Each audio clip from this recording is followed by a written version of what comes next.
இங்க ஹரிணி இருக்கால, அவரோட அக்கா ஜெயஸ்ரீக்கு ஒரு நல்ல வேணும்னு ஆஃபீஸில் கொலிக்கிட்ட ஹெல்ப் கேட்டுட்டு பேசிட்டு இருக்காங்க. கரெக்டாக அந்த நேரத்தில் நம்ம பாஸ் சித்து கால் பண்ணி ஹரிணி என் கேபினுக்கு வர சொல்லுங்க அப்படிங்கிறாங்க. அந்த கொலிக் ஹரிணி இங்கே தான் இருக்காங்க, பேசிட்டு வரேன்னு சொல்லும்போது லைன் கட் ஆகிடுதுங்க. மறுபடியும் சித்து கால் பண்ண இந்த முறை ஹரிணியை ஃபோனை அட்டன் பண்ணி அவங்க கொஞ்சம் பிஸியாக இருக்காங்க, அப்புறமா கூப்பிடுவாங்க அப்படின்னு சொல்லி டக்குன்னு ஃபோனை கட் பண்ணிடுறாங்க.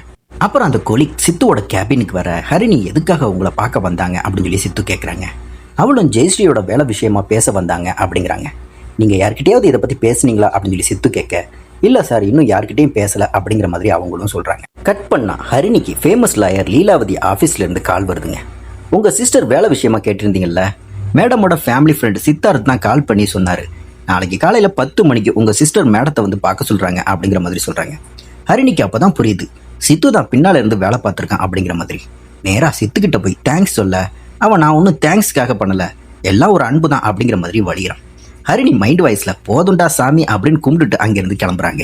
அடுத்த சீனில் அப்பா மீராவை கிரிக்கெட் பேட் வாங்க கூட்டிகிட்டு போகிறாருங்க. மீரா தனக்கு பிடிச்ச ஒரு பேட்டை எடுக்க அப்பாவும் நல்லா இருக்கு அப்படிங்கிறாருங்க. ஆனால் அங்கே வந்து அவளோட டாக்ஸிக் லவ்வர் அஸ்வின் இருக்கான் பாருங்க. பேட்டை வாங்கி பார்த்துட்டு உனக்கு எதுவுமே ஒழுங்காக செலக்ட் பண்ண தெரியாதா, இதெல்லாம் 2 மேட்ச் கூட தாங்காது, இந்த பேட்டை பார் இதுதான் நல்லா இருக்கு அப்படின்னு சொல்லி ஒரு வெயிட்டான பேட்டை கொடுக்குறாங்க. மீரா இது ரொம்ப வெயிட்டாக இருக்கு அப்படிங்கிற மாதிரி சொல்கிறான். வளைவும் சரியில்லை. அஸ்வின் அப்பாவை பார்த்துட்டு, அங்கிள் கிரிக்கெட்டை பற்றி உங்களுக்கு என்ன தெரியும் அப்படிங்கிற மாதிரி அசிங்கப்படுத்துகிறான். அப்பாவுக்கு கோபம் வந்து, டேய் 3rd டிவிஷன் வரைக்கும் நான் விளையாடினவன்டா, நான் விளையாடுனதுனால தான் என் பொண்ணு இப்போ விளையாடிட்டு இருக்கா, இவனுக்கு பிடிச்சதை எடு அப்படிங்கிறாரு. ஆனால் மீரா அஸ்வினுக்கு பயந்துட்டு, இல்லைப்பா இந்த பேட்டே ஓகே தான் அப்படிங்கிற மாதிரி சொல்கிறான். அப்பாவுக்கும் வருத்தமாக இருந்தாலும் ஓகே சொல்லிடுறாருங்க. வீட்டுக்கு வந்ததும் மீரா பேட்டை காட்ட ஜக்கு அதை வாங்கி பார்த்துட்டு, என்ன பேட்டு இவ்வளோ வெயிட்டாக இருக்குது, நீ எடுத்தியா இல்லை அஸ்வின் எடுத்தானா அப்படிங்கிற மாதிரி கேட்க, அஸ்வின் தான் எடுத்தான் அப்படிங்கிறாங்க. ஜக்கு செம காண்டாகி, நீ எல்லாம் திருந்தவே மாட்ட அப்படிங்கிற மாதிரி திட்டுறான். அதே நேரத்தில் அம்மாவோட அண்ணன் ஃபோன் பண்ணி அப்பா கிட்ட பேசுறாருங்க.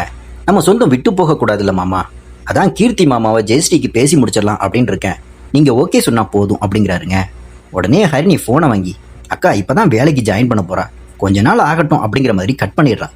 அந்த மாமாவும் நாங்கள் என்ன அவ்வளோ இலக்கரமாக போயிட்டோமா அப்படின்னு கோவிச்சிட்டு ஃபோனை வைக்கிறாருங்க. அம்மா எல்லாரும் சேர்ந்து என் தலையில் உருட்டுங்க அப்படிங்கிற மாதிரி புலம்புறாங்க. மறுநாள் ஜெயஸ்ரீ லாயர் ஆஃபீஸுக்கு போகிறாங்க.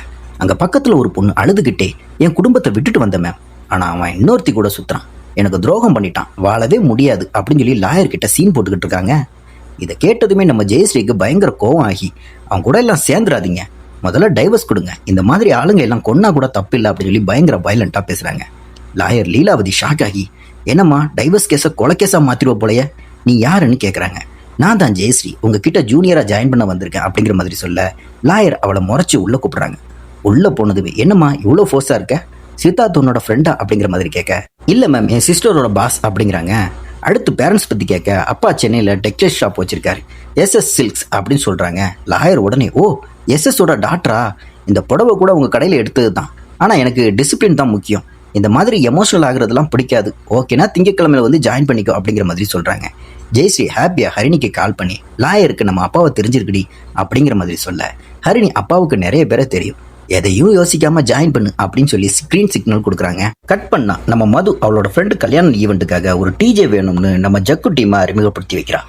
பட்ஜெட் எவ்வளோ அப்படிங்கிற மாதிரி ஜக்கு கேட்க, ஃப்ரெண்டு ஒரு 30K அப்படிங்கிற மாதிரி சொல்கிறாங்க. ஜக்கு 30,000க்கு எல்லாம் டிஜே பண்ண முடியாது அப்படிங்கிற மாதிரி சொல்ல, கூட இருக்கிற அல்லக்கை வேணும்னா நான் வந்து பாடுறேன் அப்படிங்கிறாங்க. ஜக்கு எதுக்கு வர்றவங்க எல்லாம் ஓடி போகிறதுக்கா அப்படிங்கிற மாதிரி கலாய்க்கிறான். மது எனக்காக கொஞ்சம் பார்த்து பண்ணுங்க அப்படிங்கிற மாதிரி கேட்க, ஜக்கு மதுக்காக உடனே ஓகே சொல்லிடுறாங்க. கடைசி சீனில் சித்துவும் அவங்க அம்மாவும் செஸ் விளையாடிட்டு இருக்கும்போது அவங்க அப்பா வர்றாருங்க. யாருடா அந்த ஜெயஸ்ரீ, நீ யாருக்குமே ரெக்கமெண்டேஷன் பண்ண மாட்டியா, என்ன விஷயம் அப்படிங்கிற மாதிரி கேட்குறாரு. சித்து, அது என் கொலீக் ஹரிணியோட சிஸ்டர்ப்பா அப்படிங்கிறான். அப்பாவுக்கு சந்தேகம் வந்து, உங்களுக்குள்ள ஏதாவது ட்ராக்கோ அப்படிங்கிற மாதிரி பேச, நீ பேசுறத பார்த்தா சந்தேகமா இருக்கு அப்படின்னு சொல்லி இன்வெஸ்டிகேஷன் பண்ண ஆரம்பிக்கிறாருங்க. அம்மா உடனே போகுது, நீங்க போலீஸ்காரன்றதை மறந்துடாதீங்க அப்படின்னு சொல்லி நோஸ் கட் பண்ணி அவரை குளிக்க அனுப்புறாங்க. அப்பா போனதுமே அம்மா சித்துவோட காதை திருகி, எனக்கு தெரியாம அவளுக்கு ஹெல்ப் பண்ணிக்கிட்டு இருக்கியா அப்படிங்கிற மாதிரி கேட்குறாங்க. சித்து, என் மேல ஒரு நல்ல இம்ப்ரெஷன் வரணும் தான் பண்ணேம்மா, அவ என்கிட்ட தேங்க்ஸ் சொன்னா தெரியுமா அப்படிங்கிற. அம்மாவும், தேங்க்ஸ் மட்டும் போதுமா, லவ் வேணாமா, இனிமே எனக்கு தெரியாம ஏதாவது பண்ண மௌன தோலை உரிச்சிருவேன் அப்படின்னு செல்லம்மா மிரட்டிட்டு போறாங்க. இதோட இந்த எபிசோட இங்க முடிக்கிறாங்க.